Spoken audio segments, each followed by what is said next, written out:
Godfathers of Podcasting. Now, in case y'all didn't know, they've been podcasting since before podcasting was even called podcasting.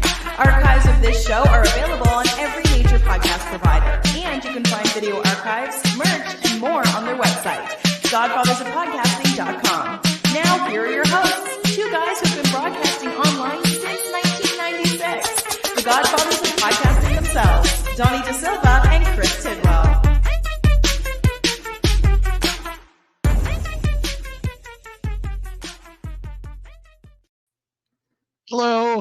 Hello. Like the lady said, I am Donnie, the guy next to me. Well, you know who he is. He's the red beans to my rice. He's the mac to my cheese. He's the buffalo to my wings. It's Notorious TID, Chris Tidwell. What's up, man? I'm glad you went with mac to the cheese and not the KD to the dinner. There's a difference. Well, you're American. You don't know what craft dinner is. I do. I absolutely do know what craft dinner is. It's horrible. It is absolutely repulsive. That is not real macaroni and cheese, bro. I don't care what anybody's trying to tell you. Right? How you doing, man? Macaroni and cheese is that dish that you eat like when it's like lunchtime and you're under 12, or like your spouse is gone for the night and you're like, I know I'm supposed to eat something, but I really don't feel like ordering or cooking anything on my own. That's what craft dinner is. I'm good, brother. How you doing? I'm good. I was going to say it's the 166th installment of this stupid show. It is Thursday, February 8th, 2024. This week's episode, Tid, brought to us once again by Baronial. Baronial are the makers of fine beard products. Tid, they have your order. Your stuff is coming. We mentioned this stuff last week, and I want to let you all know because some people reached out and asked me a couple questions. So again, some products that I've started using. I have their Baronial beard oil, and I have the Baronial beard butter. I have not yet started using the beard balm, although I think this is going to be good for Tid. Someone asked me last week, Tid, after we did the show, they said, what the hell's the difference between the beard balm and the beard butter? And I went and contacted the owners of Baronial and I asked them. So the beard butter, think of that as like a leave-in conditioner. Make your beard nice and soft, right? And the beard balm, even though it has a conditioner, it also has beeswax. So you can like style your beard and make it do tricks and all kinds of fun stuff. All right. For those people that go to those competitions. Or, for you when you're feeling sassy on a Sunday. The beard oil is awesome when you're growing your beard out. I don't know about you, dude, but for me, the time when I get out the clippers and put on the guard and start trimming down is like I'm a few months into the beard and it's all itchy and I'm going nuts. The beard oil takes that away. The beard oil soothes that itch and makes it so much easier and more pleasant to grow your beard. So go to baronialbeard.com. Check out all their products. The other nice thing about it is all of their ingredients that they use, whether it's in the balms, the butters, the oils, or whatever else, all of their ingredients are fast absorbing. They're never going to feel greasy or waxy on your face. That is a huge difference compared to any of their competitors. So go to baronialbeard.com, BARONIAL beard.com, and go check out their stuff. Is this going to give you an excuse to grow like one of those big old Canadian lumberjack beards now? I might, man. You start drinking more IPAs. I'm a little jealous of all this shit that you have going on, this Billy Goat stuff, Yeah, but it's gray as hell. It is gray. You old. Speaking of old, yeah, we had an old friend pop by this week. Yeah, we did. Ladies and gentlemen, we're going to get right to it. It's time right now for the biggest hello. And I say biggest hello, folks, because I don't know if I'm ever going to get a chance to do a wedding speech for this dude. Instead of giving his eulogy, this might be the most I ever say about him in one uninterrupted piece. I was aware of this man long before we were tight. I saw him on Electric Circus as a 13-year-old with a high top, dancing and rapping his way to national prominence. In 1996, when his track Dear Hip Hop was blasting out of everyone's car, I remember thinking this is the sickest tune ever. I also remember thinking, we're from the same general neighborhood. A few of his closest brethren are dudes I've known since kindergarten. And I know a ton of people that went to high school with this guy, and I still don't know him. This is weird to me. How have I never crossed paths with this guy? Well, when I was 20 or 21 years old, I had already spent a couple years working in and around the wrestling business. I had been hosting a radio show, different podcasts, working on independent wrestling events. I'm becoming more familiar with the inner workings of that world every day. At that time, I had my own wrestling news hotline on the Talking Yellow pages. Yes, folks, before people knew how to Google shit, the Talking Yellow pages on the Vista 350 landline was hype. So this guy reached out to me through a mutual friend and said he was writing a paper for university and wanted to interview me for it. And I was like, okay, sure, fail. That's on you. But we did it, and apparently it was good. I don't know. I've never seen this paper. A year or two after that, I was working as an executive producer on a television talk show. And to be honest, all we did was film 4 episodes as part of a pilot that never got picked up. Our first day of filming, I'll remember it like it was yesterday. We were sitting there with the host of the show at Wayne Gretzky's studio in downtown Toronto, and a number of local celebrities had agreed to come in and participate in discussions about, pop culture. One of those local celebrities was this man right here. And what made that television taping even crazier? It was on September 11th. Yes, that September 11th. Mm-hmm. The streets were empty. The city was shut down. People were in fear or mourning or both. And here we are with a skeleton crew trying to produce a stupid show. But it was at that moment that I realized this fucking guy can be counted on. This guy will show up. He's had a prolific career as a hip-hop artist, having appeared on more than 70 albums or mixtapes, including 5 solo albums, with his 6th about to drop.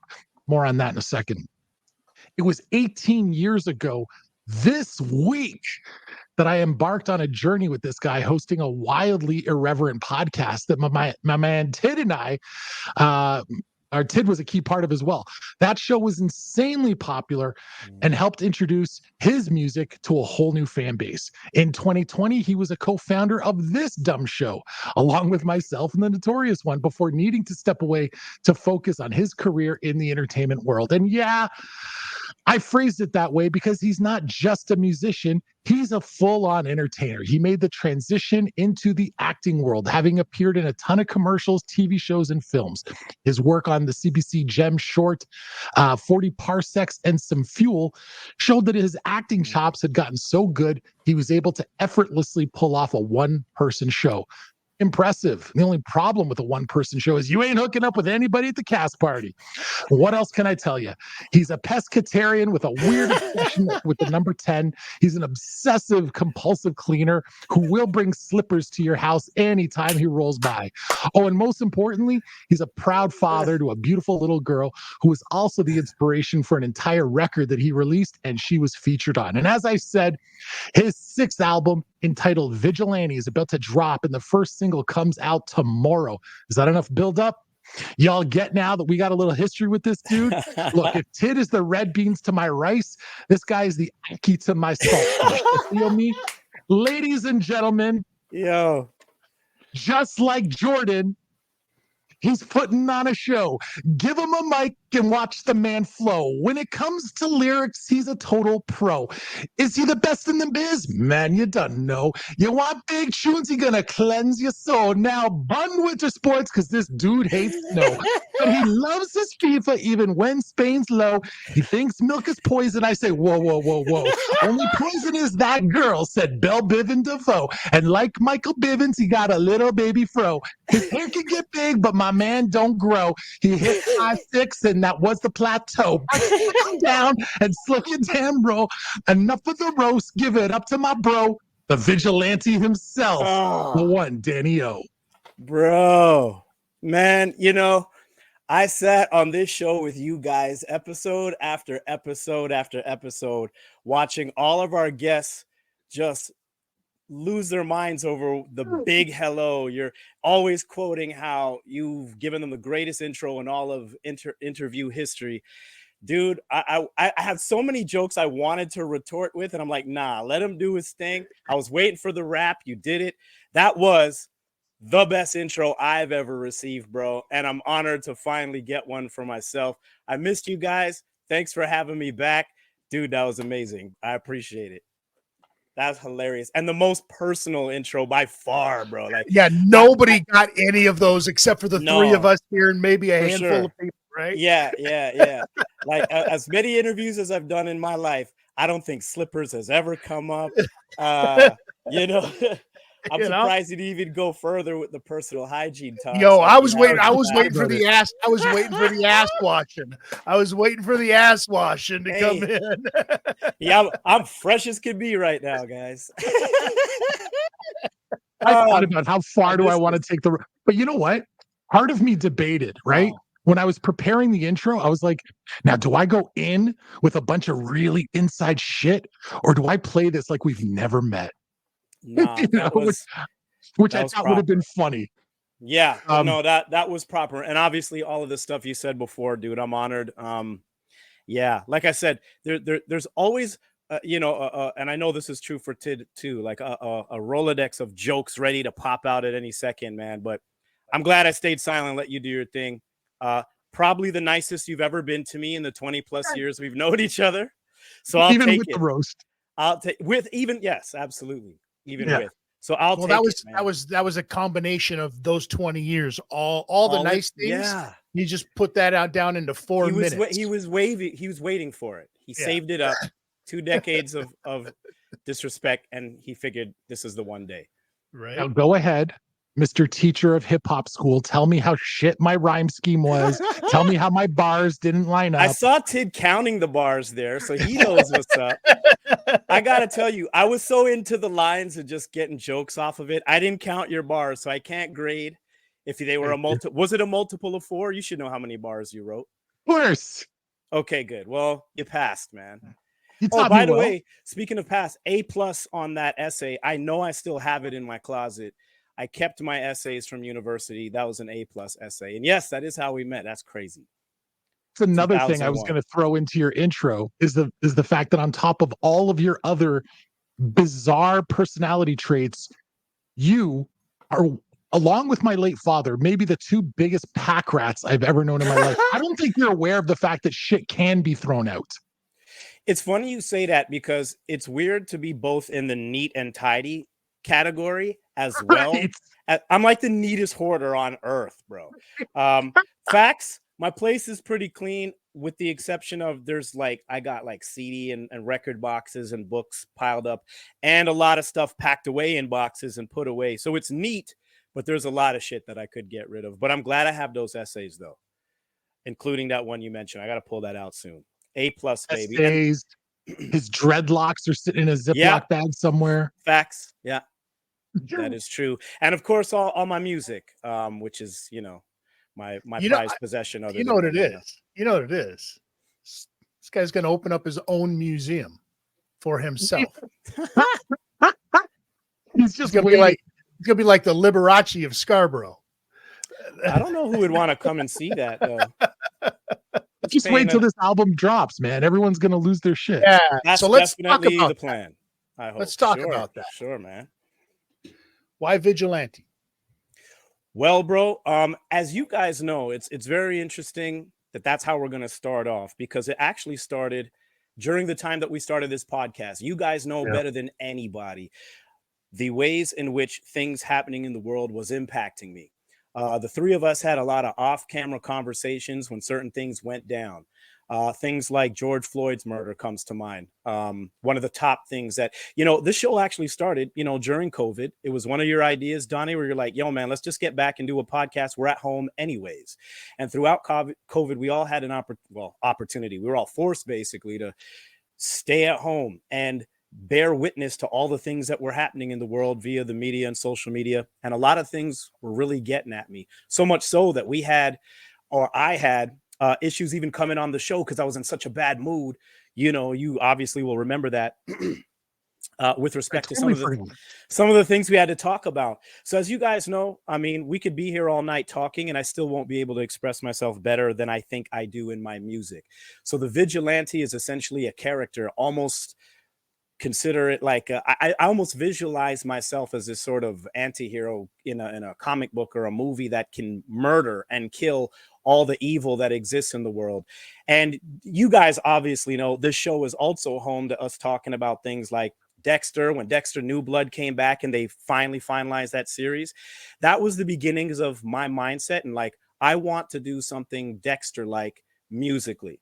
So I'm attacking specific topics on this album that include the way in which social media is used, gun violence, racism, self-hatred, which is what the single Cleanse My Soul is about, even having bouts with self-doubt and a lack of confidence and mental health issues that we all experience. How do I tackle them musically? And that's finding a way to destroy all that is negative. And that's the concept of Vigilante. The interesting thing is, and obviously, you know, you were good enough a few weeks ago to reach out to me and say, yo, don't give this to anybody, but here's the album. Check it out. So of course I did. But when I go through it, I hear those themes, right? And especially knowing you and knowing the kinds of things that trigger you and get you to really react. It's like you're speaking honestly to the audience. But the theme, like that Dexter style vigilante theme, definitely layered throughout. But it's a very different tone than your Dexter inspired song from years ago when you did Serial Killer, which was basically like a remix of the Dexter theme. Yeah. And completely different, right? Did you have any thought to taking that track and maybe remixing it or doing a new version of it and putting it onto this album? No, not at all, because Serial Killer, as much as it was like a Dexter homage and we sampled the theme song and everything, and I called myself a serial killer as an MC, comparing myself to Dexter, that was all in good fun, right? The entire concept of the song was just killing MCs, whack MCs, and that's an age-old theme in hip-hop. This album has a completely different take on the whole concept of vigilantism, because although, yes, I'm still, that battle rapper kind of songwriter or MC, the main theme of the album has nothing to do with like what's going on in hip hop. Yes, there are songs about that, but to the point of what we were saying earlier, there's so much more important things for me to discuss. And when I legitimately think of, legit anger, like that you guys bore witness to on the show, off the show, things that really got to me, like that's what I was tackling. And to me, it's far more important to, be tackling certain topics like that versus just how bad a lot of rappers are. So no, I feel like it's a completely separate entity. Serial Killer was a cool homage to one of my favorite shows, but this is like a much more serious album. It's funny because I remember when I was sending you photos, or actually I didn't send you the photos yet, but you just saw my new photo shoot. And Donnie is in classic Donnie way, has to go online and run a crack in the comments. And he's like, Danny-O left his smile in 2023. And that made me smile, made me laugh. But I said, when you hear the album, it'll all make sense. And it's and you're right. record. Now, that being said, I got a question because you know me, I am a renowned lyricist. Yes, right? It's facts. Yeah. Right. So, and I've always put you over as being shut up, Tid. I've always put you over as being a gifted songwriter. But one of your strengths. One of your strengths, I think, as a lyricist is your ability to turn a phrase and to take something that starts off in the phraseology sounding very innocent and you twist it not necessarily into a punchline, but into, oh, fuck, he got you, right? And like being able to twist. Did you think about the tone at all when you're writing this record and saying, joke time's over? Like right now, I'm just keeping it hard. I'm keeping it real. I'm letting people know what's on my mind. Or did you think to yourself, punching some levity into this can help bring my message home? Yeah, no, it's a good question because it also ties into what we did here on this show. One of the things that the three of us talked about was the levity that we as the Godfathers of Podcasting bring to the world, especially in a time when things are going so crazy, right? And that was really difficult for me. And you guys remember that. And that's why I used this record literally in the time that we were doing the show. And obviously the main reason why I had to leave the show is to pursue the creation of this record.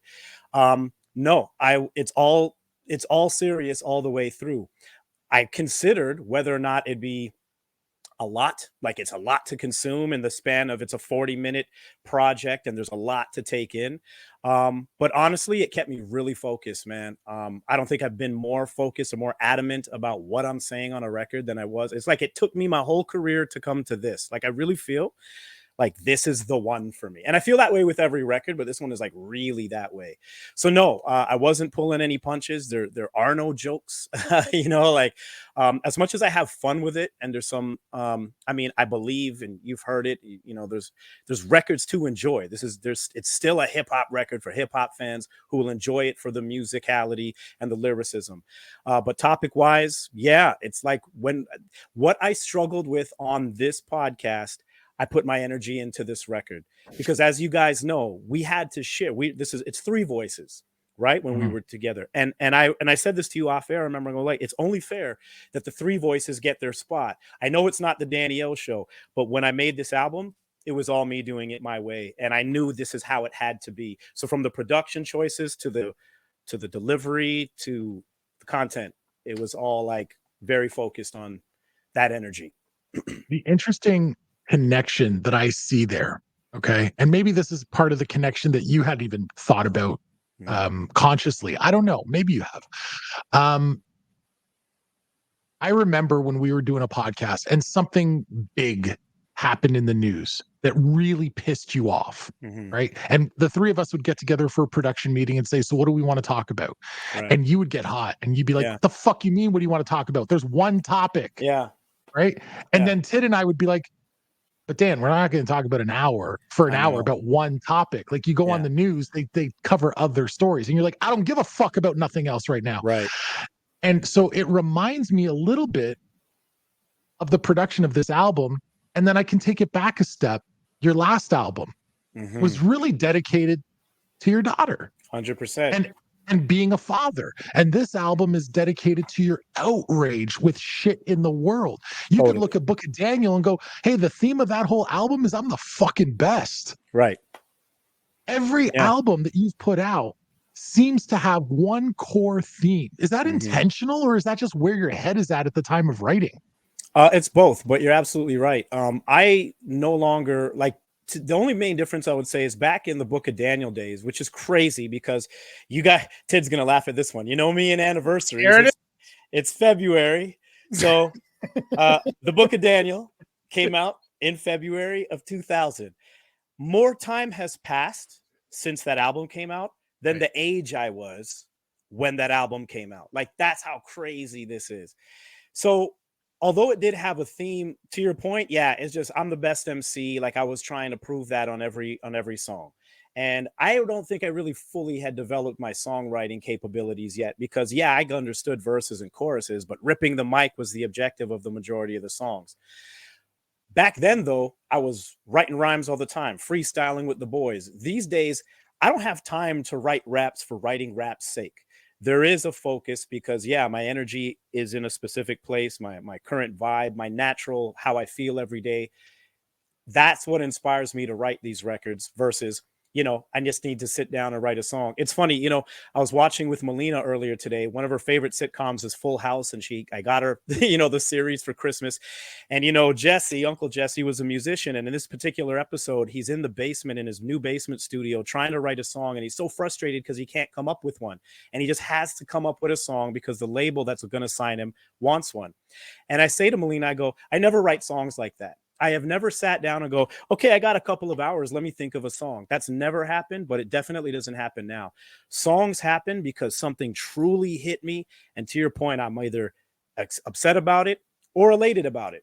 Last album was elated to become a new father, and that's all I cared about. That's where all my energy was. That's what I wrote about. This album, obviously, you guys were right there for the beginnings of it all during the course of COVID and the start of the show and all the things that were happening. And that's where my energy went. So that's why it is the way it is. It's not even just that. Like, I listened to the album. Cool. And first of all, like, it's really funny to me because the content and the lyricism of it has a lot of, like, there's a lot of venom in there, bro. Like there's a lot of venom in there, but it's set over top of these like these cool house, beats that just kind of it puts me in this weird vibe because I'm behind you 100% on these lyrics, right? My question is though, like, is there real heat? Because I know you talk about like with mismatch, right? Being slighted, right? And stuff like that from your boys. Like, how's that? Is there heat? Yeah, no, with my boys, there's no heat. But as Donnie has long known and will continually joke about, the monolith, my boys, my crew, my brothers, we've literally we've been at odds about this music thing for a long time. It's the reason why we remain a crew, we remain brothers, but we're not a music group writing and recording and releasing music together. We have almost never been on the same page with how to get it done, right? It hasn't, thank God. And you know what? In a way, it's not too different from the Godfathers of Podcasting, because the three of us weren't always on the same page. There was time where me and you, Tid, were going at Donnie like, what's Donnie's deal? And there's time where I was hot and you guys had to settle me down. Like, it's the way brothers work, but it's also the way that creatively, you know, we can sort of, but we're still brothers. And that's the case with Monolith. Nothing has changed there. The real heat, and I don't even know if I would call it heat more than I would honestly just call it pain. Mismatch you bring up is a song where I'm at my most vulnerable. Even the tone of the way my voice tone is like, yo, I literally start the song by saying I'm down in the dumps, because when you feel like you've poured your heart into something and have gotten nothing back, it can hurt, especially when there's certain things happening and you feel like you're not part of it. And, you know, I've had so many people, you guys are two of the tops who have shown me support. And then it seems to not always translate into what people would generally recognize as success. My success comes by way of like having never given up on a dream and still going hard at it. But sometimes you look at it from the other perspective and you're not in the greatest of moods. So that's where that song comes from. But I can happily say, no, there isn't any legit heat there. But I'll say what I say in my songs to my boys' faces, like, yo, sometimes, you know, like we're still not on the same page about certain things, but we've come over that hump and at least stayed brethren in spite of it all, which is a win, man, in and of itself. I will say, for years, I jokingly / not jokingly said to you, Dan, you got to go get some therapy, brother. And now I'm starting to think, had you gotten therapy, this album might not have come to fruition, because this is your you know, this is your purging. This is your catharsis. Yeah. Well, you're right. The album in and of itself was kind of therapy.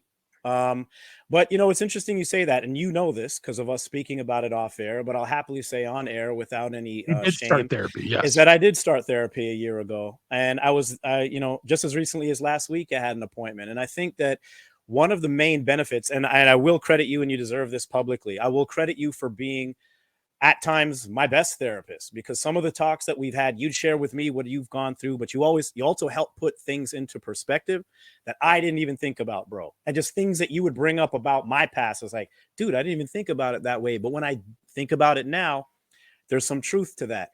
And I think being able to not just speak to you, to Tid, we've had talks as well, brother.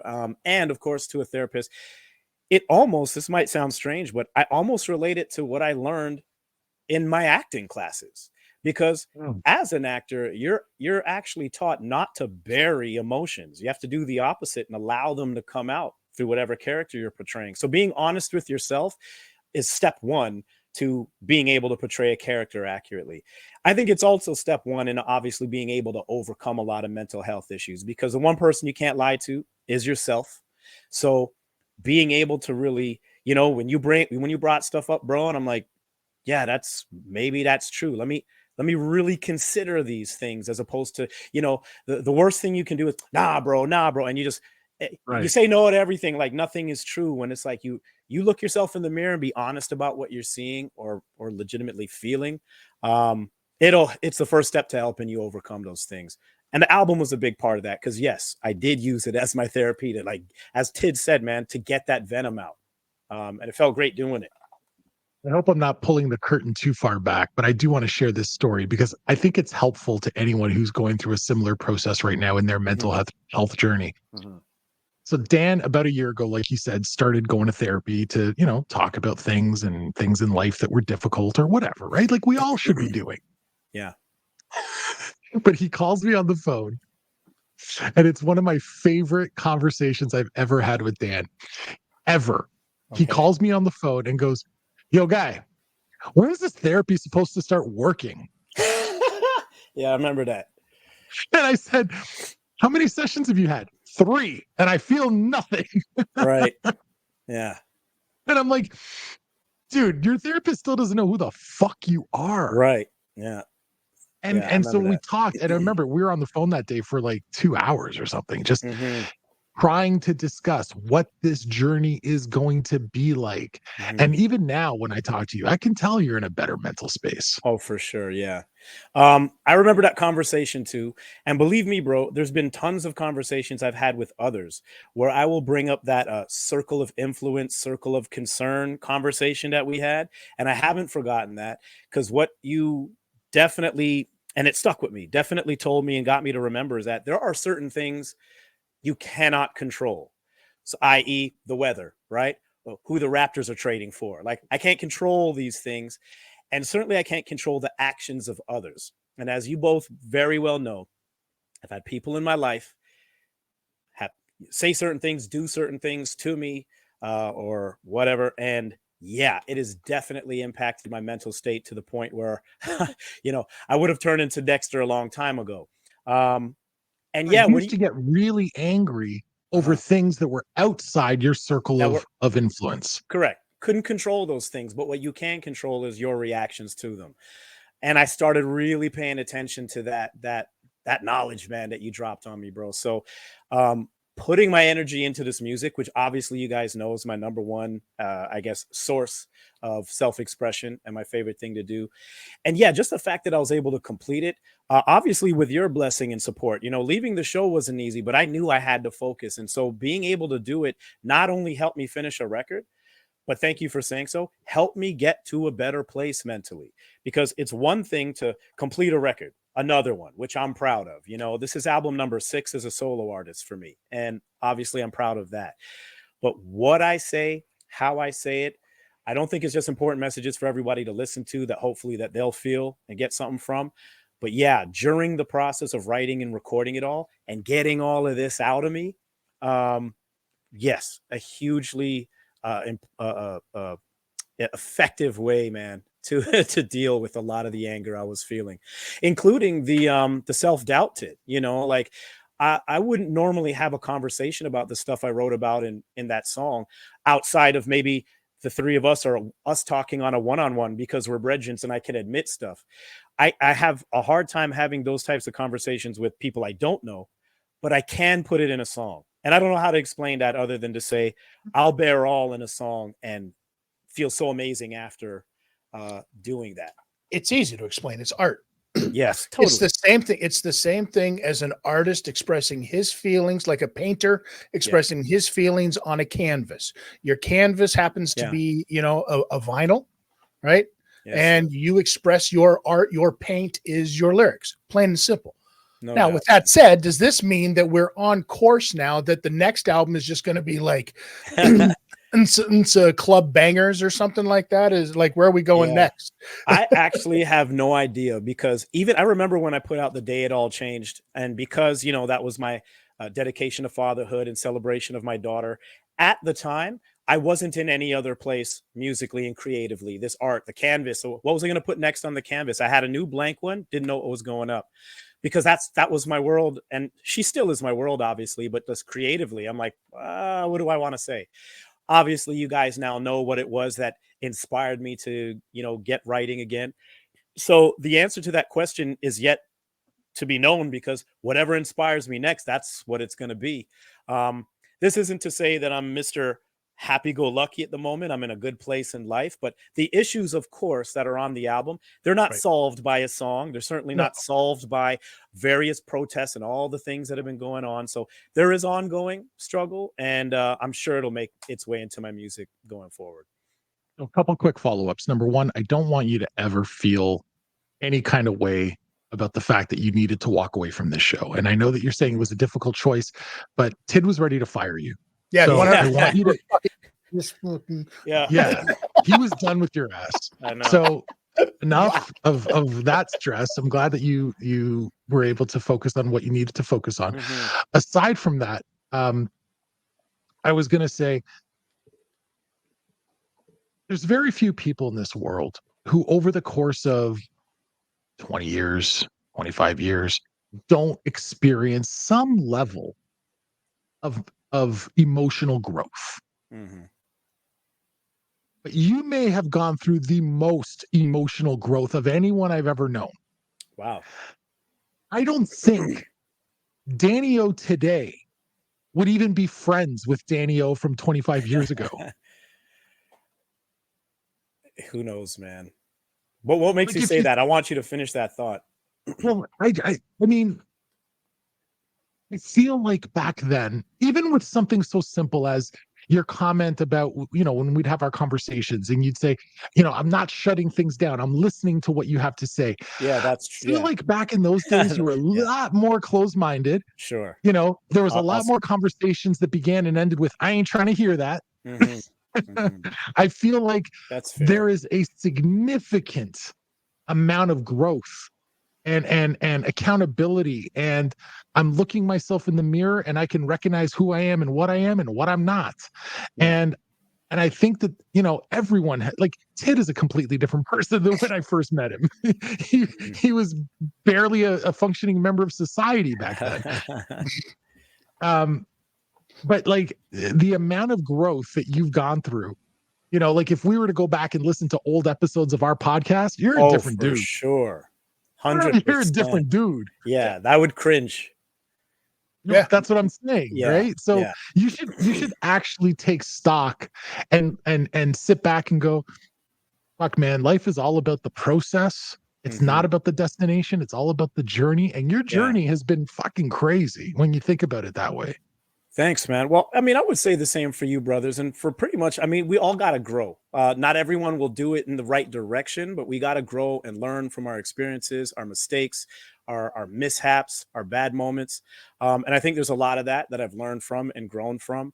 But yeah, man, it's just, it has been a process. And I would agree with you. And I actually often tell people that I believe that the process in and of itself is the success. In other words, a lot of people look at success and go, one of these days I want to be, I don't know, a millionaire or rich and famous or whatever their version or their definition of success is. It's like this moment in time when such and such thing happens.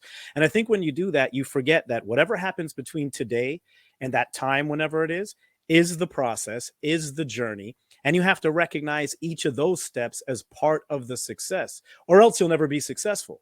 Because this guy 25 years ago that you talk about was probably the kind of guy who was like, I have to be, X number of, I don't know, fans or amount of money in the bank, or like there's a number to quantify like whether I'm successful or not. Before the Book of Daniel, my first album, I was like, I just want to put out an album. I was like a dream come true to put out an album. You put out an album and you go, oh, now I really got to maintain this thing I'm calling a music career. And because if we're going to use that as an example, that album, we're talking about 2000. In that time, the amount of people who've started and ended a music career or any career in entertainment or any career at all that was their dream, that is no longer their dream because real life happened and they can't do it anymore. Man, I believe that true success is in the fulfillment, the happiness that you get every day doing what it is you want to do with yourself. And that's what makes me successful. I'm elated and over the moon that I can, like I said, I just thought of this the other day and it was tripping me out because, of course, anniversary time, Tid. Here we are in February. And I'm like, yo, the Book of Daniel is 24. When the album came out, I was 22. How am I putting out another album this year? That alone, I have to be proud of that. So let me ask you this. Think about this very quickly. If I'm just a layman, I don't know nothing about nothing, right? This new album, that's very much true, right? I am cracker ass white. Yeah. We all know this is not that true, but let me just ask you this. Is this a rap album? Is this a hip hop album? It is unquestionably a hip hop album. And I like that you asked that question because as you both know, and I'm probably going to leave this for when the album drops, but there's a pretty important interlude on the album where there's a specificity given to the concept of, are you into rap music or are you about hip hop culture?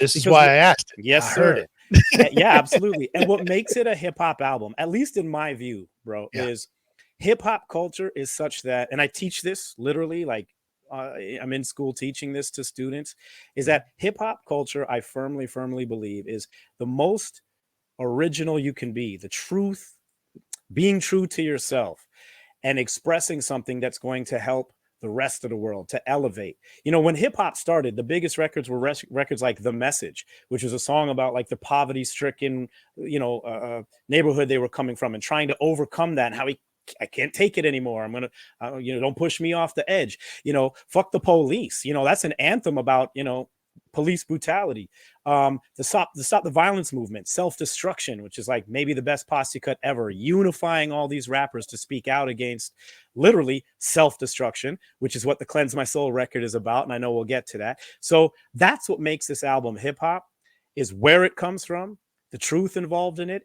And then of course, the flip side to that is the absolute, dedication to lyricism, real boom bap, head nodders that are made in the vein of the Primos and the J Dillas and all the, the legacy of hip hop. I feel I'm continuing with this. And maybe the most important way to answer that question is, as I just finished saying, because my definition of success might be different than a lot of others, I didn't create this album going, I think this is the one that's going to make me a superstar. I've already had a few other people on my team go, man, you deserve a Juno for this. And they're thinking about awards and sales numbers that I've never hit before. And I'm like, all of that would be gravy. But what I want to accomplish with this record is, it's the best record I've ever made. And I feel confident in saying that. And that's as hip hop as you can get. Look at this. All this growth and still just 5'6". Still, bro. You know what's hilarious, bro? And I'm surprised you've never called me on it, but I audition and Slade all the time at 5'6". My mom overheard me recently do one, and she goes, "But you're not 5'6". You're not reached that. And so she got at me and was like, I was like, Mom, I say that in my auditions. Leave me. I say I'm 5'6", and I'm sticking to it, man. I work for those extra inches. You get the pick, pulling it up nice and tall. Right. That's right. Exactly. And some Chris Jericho lifts. You've done a lot of growth, and I made reference to and you made reference to the fact that I myself have done a lot of growth. We've talked a little bit tonight about the podcast that we did that started 18 years ago this week. Holy dude. Speaking of anniversaries, asshole. There you go. Wow. 18 years ago this week, we started that other stupid show. That's and right. It just dawned on me right now as we were talking about your anger and how you've managed to improve upon that and get some of it out through this album. Mm-hmm. I remember one of your absolute favorite segments on that old show was the one where I got to exhibit some of my anger. So I haven't planned anything, but this just dawned on me right now off the top. How about a quick Daniel a cappella version of the theme song remember that little segment? Are we talking about Road Rage? Dude. And I'll tell you a quick story that happened today. Okay. I swear I was 2 seconds from going, bro, I can't remember it. But I think I have it. It's funny. In all of this growth, my memory has gone in the opposite direction, bro. But if I'm not mistaken, it's road rage, Big Daddy Donnie has road rage, Big Daddy Donnie has road rage. That's the one. See, now today I'm in a hurry. I'm driving to the office, and as both of you know, I drive a Jeep Grand Cherokee, which is a diesel. I love it. It gets great mileage. I get to go real far on one tank of gas. The problem is when I do need to fill up, unlike in the United States of America, here in this country, not every gas station has diesel. You could hit 1, 3, 4, 9 different gas stations in a row, no diesel. So when you finally find diesel, and you're in a hurry, and that needle is flatlining, bro. Like it's going to regions below the E it's never been before, and you're in a hurry. You're pissed. So you pull into the gas station and it's like, oh, cool. It's empty. There's like one car that's at the pumps. So I'll go in, get my splash and go. That one car is fueling with regular ass unleaded shit. And they're blocking the one diesel pump of the 18 pumps in the gas station. 18 pumps, one diesel pump, and they got to park their car in a way that I cannot access the pump. So I'm sitting there today looking at the guy going, can you pick a different pump? He's like, you could go to a different pump. I need this one. It's the only one. Why? Because it's diesel. Your car's not diesel. I don't know what my car is. I don't know. And he's just staring at me like I'm a fucking moron. Then he finally pays at the pump and drives away. Now I get the honor of pulling in, pumping my diesel. Great. I made a rookie mistake. I didn't pay at the pump. I walked inside to pay. I'm telling you both right now, there is a special place in hell for people who got to do their 25 lottery tickets during rush hour. Oh my God. Who are you people? You stand there. Okay, you want to try that one again? Oh, winner, Gagnon. Do you want to play again? Yeah, I'll play again. And the guy just sits there like he's winning $4 and $6. I'm like, bro, I'll give you 20 to fuck off. Yeah. And I'm waiting and waiting and waiting. And finally, this guy finishes his shit. He turns around and walks away. The guy at the gas station attendant looks at me. First question, you playing lotto today? I'm like, no, I'm not an asshole. It's rush hour. How much gas did you put in? 50. I would have paid $50 to stand there and watch all of this go down. Yeah. 1,000 and not do a damn thing. He would have been looking at me like, you want a little help here or what? Nope. You play this out, Doug. I would have paid $50 to watch that all day long. Yeah. This is a PSA. All you non-diesel drivers out there, stay the fuck away from the diesel pumps. Don't be blocking the diesel pumps. When you have other options, go somewhere else. Just like Danny O used to get hot at gas stations when people don't respect the flow. You got to respect the flow, bro. You can't be driving out this way door, and that car comes in the opposite. Nah. You can't not respect the flow. Respect the flow of traffic. If all the cars are going in one direction, you don't get to come backwards because your shit's on the other side. You go fucking wait in line. That's right. Gas station. If you're driving a regular unleaded fucking shit box, stay the fuck away from the diesel pumps. I thought you were gonna say you walked in there and the dude was gonna charge you for the previous dude's gas. I thought he drove off. He said you were paying it forward or something. Yeah, exactly. No, dude. Wow. Have you had this happen to you where you're in line and people are doing 1 million lotto tickets? I'm classically always choosing the shortest line that takes the longest. Oh, okay. I don't know what's going on in front of me. I don't care if it's a grocery store, wherever I go, dog. Trust me when I tell you, I'm choosing the short line and I'm like, this is going to happen. It's almost like my tech issues. It's like the Daniel curse slightly goes into queues, bro.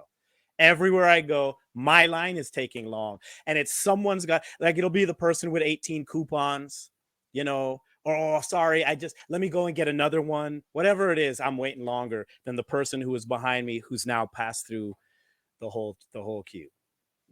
Listen, that's my last week's episode of this show was fraught with technical problems. If it had been this week, I would have fully blamed you. Right. Of course. I'm shocked. You almost jinxed it. I hope nothing happens with my laptop that was brand new when we started this show completely died. Wow.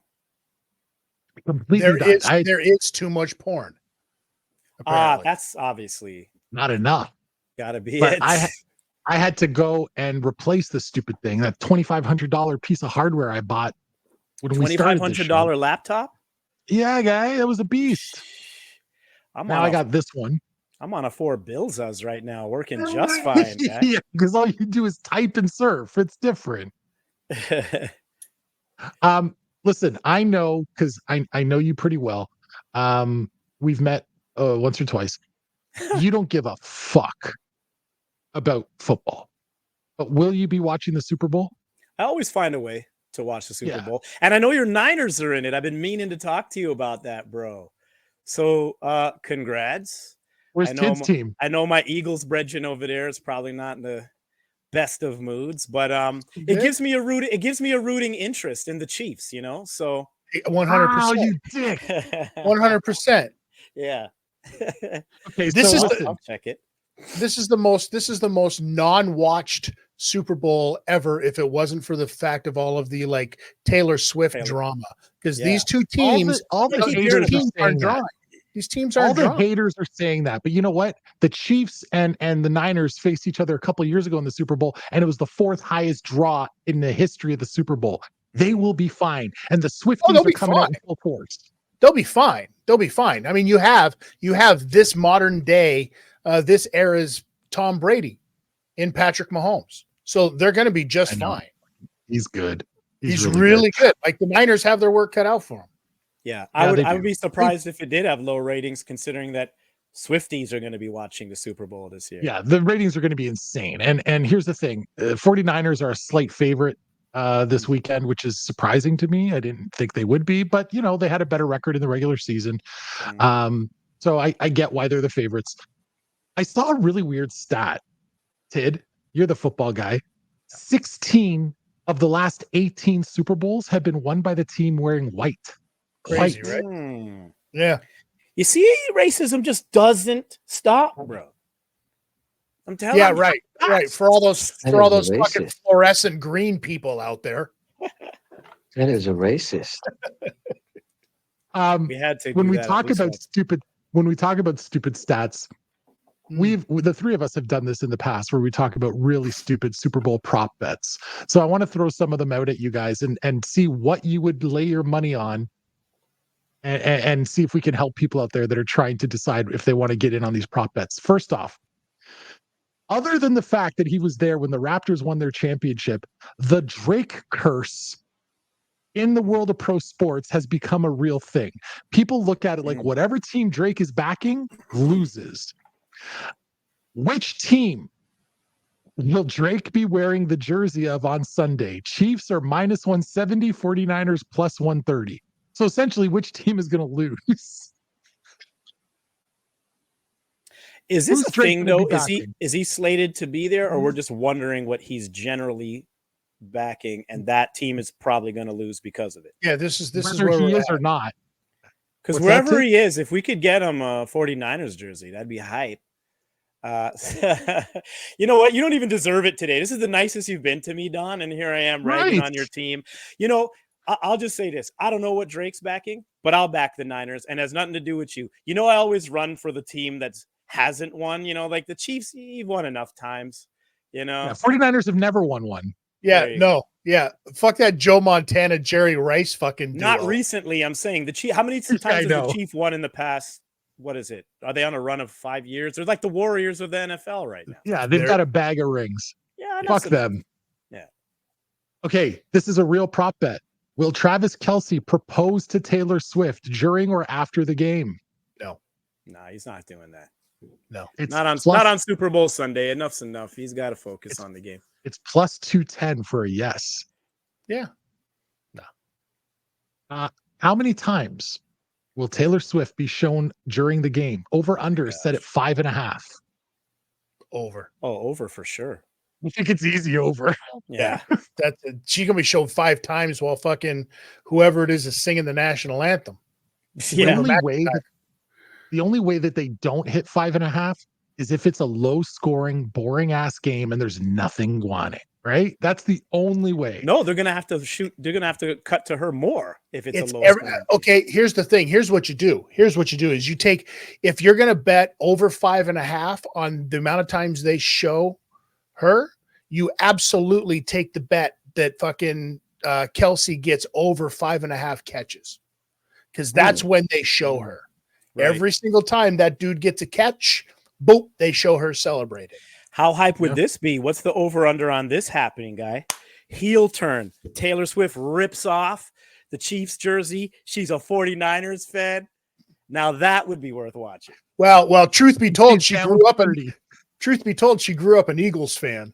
Is that So, right? Yeah. so there was She that conspiracy early in the season. healed She's her trying on to you. throw this, yeah.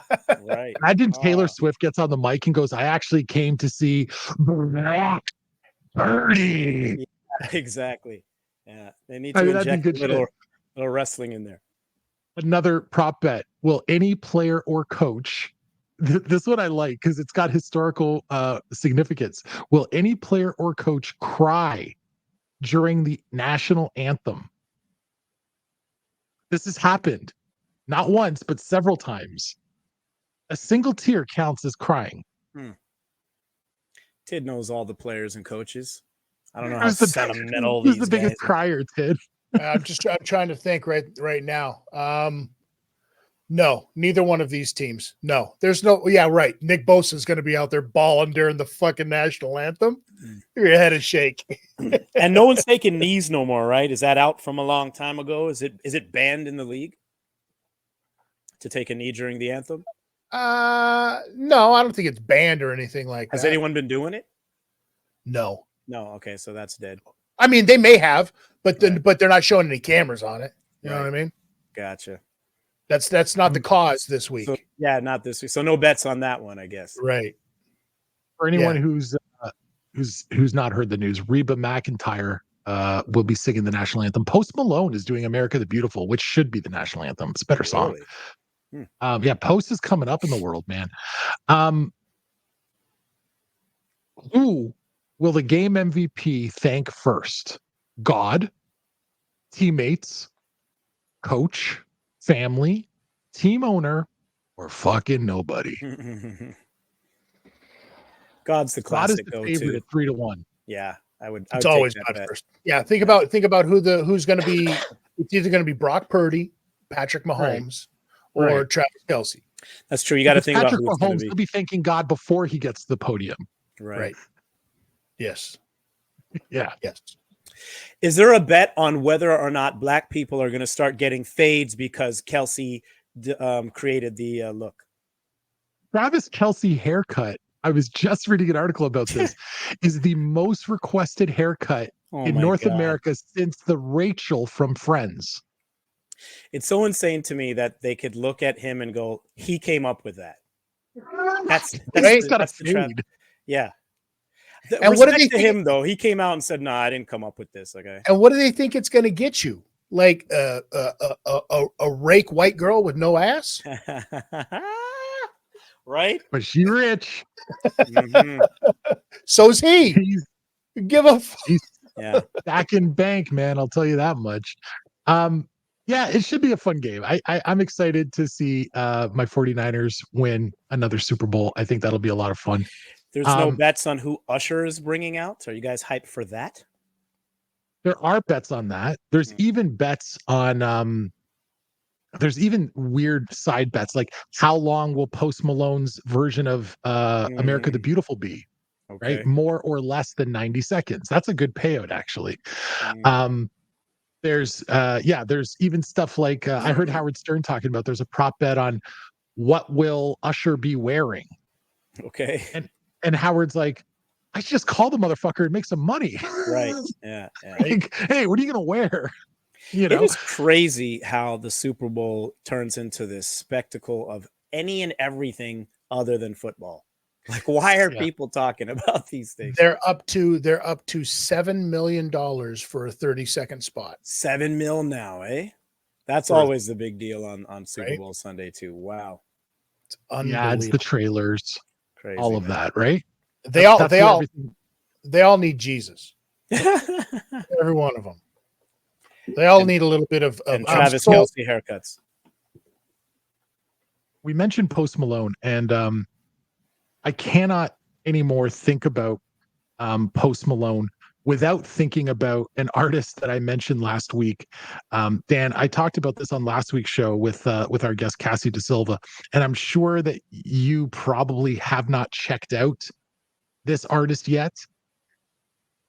I have become the biggest fan of Jelly Roll. Okay. I know of Jelly Roll. I do I not know want you his to music. check his music, because even if you're not feeling it musically, I think you will dig him lyrically. Okay. Okay. This guy's a storyteller. Hmm. And there are certain songs where I'm like, this motherfucker is telling my life story. Like, For real. I'm so connected to him on a deep level right now. He reminds me of Post just because he's a big dude with tattoos all over his face. But his sound, he describes it as hip hop country rock, Right. Yeah. which leans more towards the country. He's from Tennessee. What's the motherfucker gonna do? Mhm. But the sound is so raw and authentic, and you can tell there's some anger in there, but there's a lot of soul searching in there.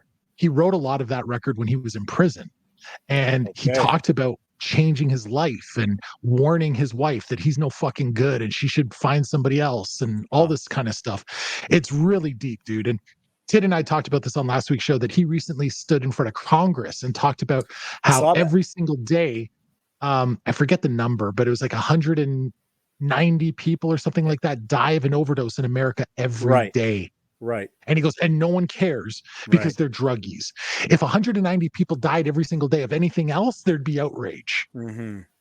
But because they're drug addicts, nobody moves an eyebrow. Right. So he was at the Grammys last week wearing a jacket that said that statistic right on the back of the jacket, written in big letters. And I was like, this guy is 100% using his platform to spread a message. Yeah. The heartbreaking piece of this that I wanted to share with you guys, and sort of put a little bit of attention on this guy and see if there's anything that our audience can do for him. A gentleman by the name of Chris Sumner.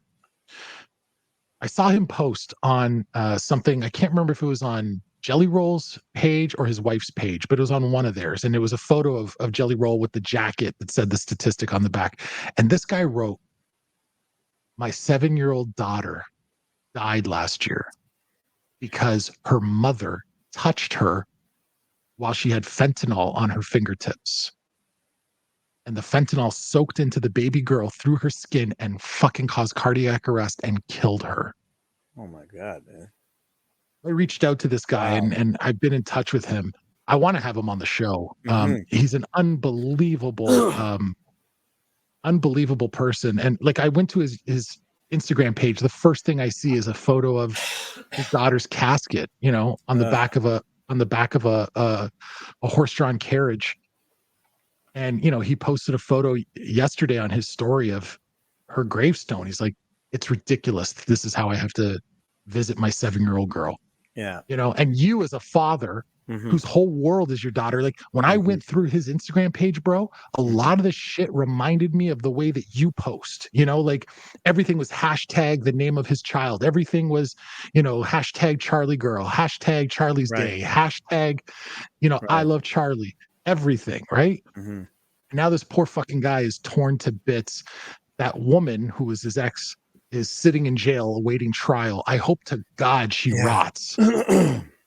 Like, going back to the Vigilante, we need one there. Yeah, that's an extremely hard story to listen to. Obviously, as a father, and I don't think you need to be a father to feel the pain, but as a father, for sure. Last thing I want to happen ever in life is anything to my daughter, and I don't even know how I'd react. Like, it's extremely. I can't think of a worse thing happening. I cannot think of a worse thing happening. So my heart bleeds for him. And I agree with you. It's a tough but real thing. And I'm not shy to say that I don't know the story enough to know if this woman did anything on purpose or was she addicted and just was misusing in front of the child. But whatever the case is, bad things need to happen to bad people. And why I say that is because I don't even know how much of a deterrent it will be, but there has to be a message that society collectively agrees upon, that certain things are 1000% unacceptable in our world. And things happening to children has got to top the list. And there has to be no mercy for it. And trust me, I could go on and on about different incidents where that's not the case. So my heart goes out to him, and over and above whatever punishment she gets based on what happened. yeah, anything we can do to support him and people like him, because he's certainly not the only one being impacted No. by, fentanyl is one of those opioids where these might be the worst drugs out there, man. The little I know, the addiction rates, the overdose rates is insane, bro. Um, you know, we often hear about, like, I don't know, coke and heroin and these like street drugs, but like these opioids, bro, they are killers, guy. The And problem is when those things are laced into those other drugs and oh, people aren't even totally. expecting. 100%, man. And like to your point, if it can be absorbed through the skin like that, they are way more dangerous than we might have even realized. If anybody wants So, to learn more about Chris Sumner, yeah, reach out to him, offer your support. You can find him on Instagram, csumner77, CSUMNER77. He's also a competitive power lifter. So he's got lots of content on there of him doing his powerlifting stuff. The little bit I spoke to him, fucking stand-up guy, and my heart goes out to him. Just an absolutely tragic story that I only found out about because I'm a huge fan now of fucking Jelly Roll, right. And And to tie it back, dude, here's what I love. Your album, Vigilante, stands for a purpose. You may not have the reach of a Jelly Roll, but you've got this platform and you've decided to use it to spread a message. yeah, And there's to no, me, yeah, when any artist takes advantage of their platform to talk about more than, oh, we broke up and I moved on and now mhm. I'm doing well. Like, who gives a shit? Yeah. You Thank you for saying so. know? I respect the hell out of Jelly Roll after having seen that that Congress meeting that you spoke of, and even without knowing his music and just hearing this story about what he stands for and what he wears, like that. I mean, he might be more in the world of country and rock, but to a question that Tid asked earlier, man, like that's hip hop, to use your platform to speak out on some Really? shit through music. And obviously I've done that. And like before we get out of here, obviously the first record everyone is going to hear off of Vigilante is Cleanse My Soul. And why I needed to tackle self-hatred, it's one of those things like that we even discussed on the show, was like Kanye was a hero to me. Okay. This is not a Kanye West diss record, but I go in on Kanye West because this guy literally has come out and said that he loves Hitler. And the crazy, what the fuck's wrong with you shit from a hero, a hip hop hero whose first 5 albums are like legendary and like actually influenced some of the music I made. And I'm like, you know what?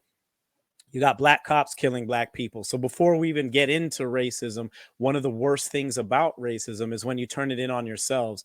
So this record is an important one, and one of the many elements of Vigilante, but I would argue is at the heart of the record, is one of the worst results of anti-black racism is black people hating black people. And the cops who killed Tyree Nichols are mentioned, Kanye West is mentioned, and I think it was an important record to release during Black History Month, which is why I decided to lead with it.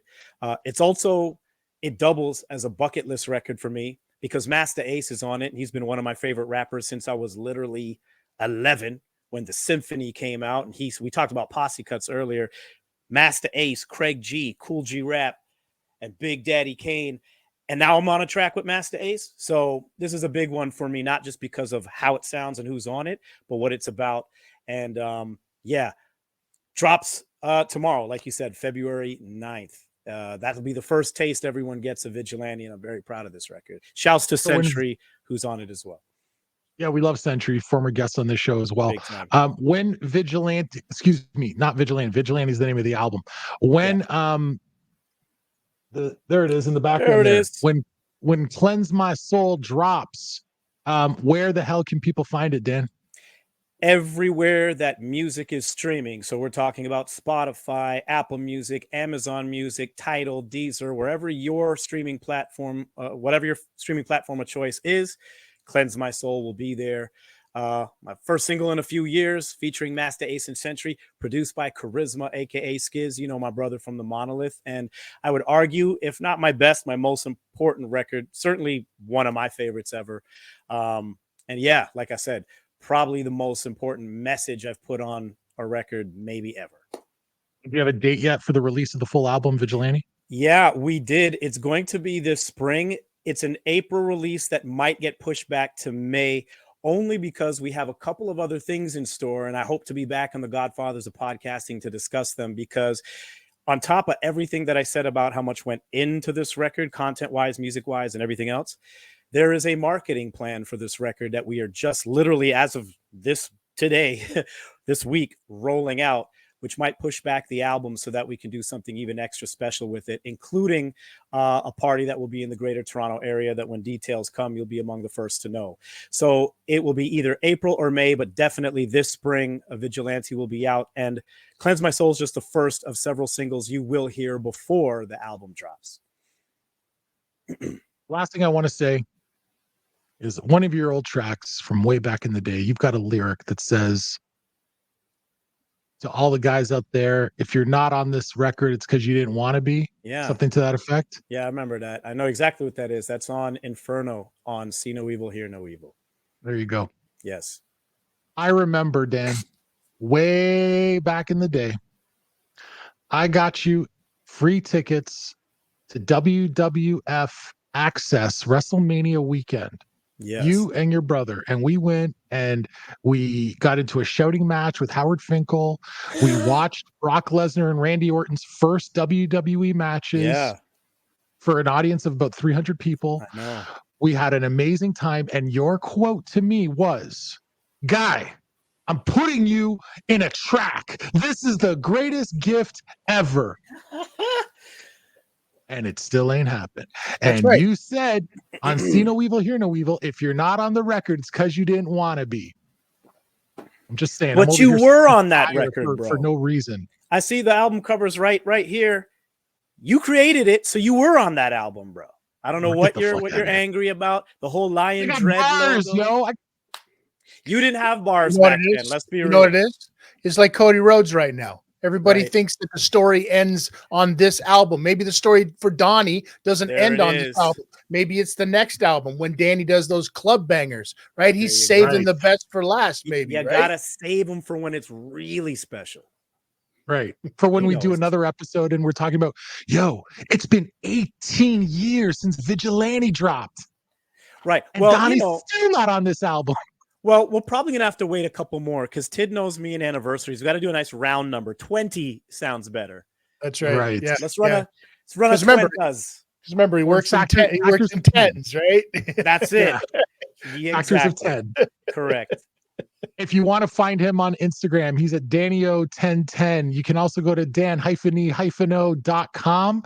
and check out his shit over there.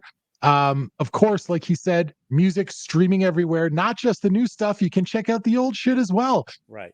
Go check it out. Now, I still don't think my favorite Daniel song of all time is available online. No, and I know why. You keep referring to this record I did called It's Over. And that was over a Mad Lib beat, similar to my Dilla Pickles mixtape. And I may as well shout him out. God bless you, Jay Dilla. This is the week. Yesterday actually was would have been his 50th birthday. Right. And he passes away on the 10th, which is on Saturday. So it's crazy because every year hip hop heads celebrate his birthday and mourn his death because it happened on the same week. Yeah. That being said, Dilla Pickles is free on the Bandcamp page of Danio, and so is It's Over. It's Over is available. Okay, so you can go to danio.bandcamp.com and it's available, so you can check it out. Hey, that's great. I didn't know that. I will go to Bandcamp and I will do it. But the problem is when I go, hey Google, play Danio. Over. It doesn't work that way. It's on an EP called Mixtape Exclusives. So if you go to my Bandcamp and go to Mixtape Exclusives, Google won't get you there. You got to press some buttons. You got to actually type. All right, you go. That's fine. Your track's bro. We're gonna put a link to It's Over on the Godfathers because that's the track I really want to push and why I came on here today. Ladies and gentlemen, that is our bro Danny O. He has been our guest for this entire hour. Notorious TID, any final thoughts? Nah, y'all know where to check me out. You can see all the stuff over on YouTube at Tid Talk. You can also check out Live Audio Wrestling, which is back up and going. You can subscribe, like. The Tid Talk channel is now monetized. So, to support, go join.